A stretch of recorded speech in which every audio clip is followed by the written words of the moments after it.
এদিকে কলকাতায় ভারত বাংলাদেশ নদী কমিশনের বৈঠক। এই নদী কমিশনের বৈঠকে কি কি নিয়ে আলোচনা হবে? তিস্তা জল বন্টন নিয়ে আলোচনা হবে। ঠিক কোন কোন বিষয় এখানে গুরুত্ব পাবে? ত্রিপাক্ষিক বৈঠক, কারণ এই বৈঠকে রাজ্যের প্রতিনিধি থাকছে, কেন্দ্রের প্রতিনিধি থাকছে এবং বাংলাদেশ থেকে প্রতিনিধি দল এসে পৌঁছেছে এখানে। এই বৈঠকে মূলত কোন বিষয়ে ফোকাস করা হবে, কি কি ইস্যু নিয়ে কথা হবে? পারাদীপ রয়েছেন আমার সঙ্গে ফোনে। পারাদীপ, প্রথমে বলতে চাইবো যে কলকাতার এবার 86তম বৈঠক হচ্ছে, এটা ইন্দো বাংলাদেশ নদী কমিশনের বৈঠক এবং ত্রিপাক্ষিক বৈঠকে একাধারে যেমন জাতীয় নদী কমিশন তাদের সদস্য প্রতিনিধিরা রয়েছেন, অন্যদিকে রাজ্যের প্রতিনিধিরা রয়েছেন। সেচ দপ্তরের যিনি মুখ্য প্রধান সচিব মনীষ জৈন তিনি রয়েছেন। অন্যদিকে বাংলাদেশ থেকে 11 জন প্রতিনিধি এসেছেন এই নদী কমিশনের বৈঠকে প্রতিনিধিত্ব করতে।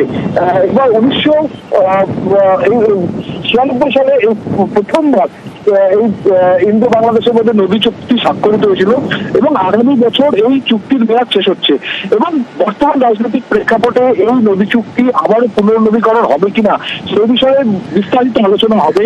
এবং সব থেকে যেটা বড় কথা, এই বিষয়ে 11টি এজেন্ডা রয়েছে।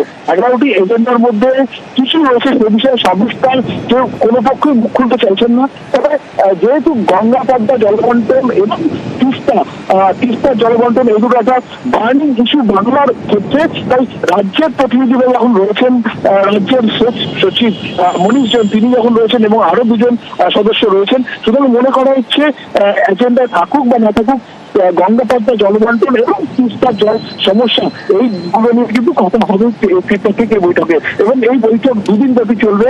আজকে যেমন হবে, আগামীকালও কিন্তু একইভাবে কলকাতায় ত্রিপাক্ষিক বৈঠক অনুষ্ঠিত হবে। ধন্যবাদ।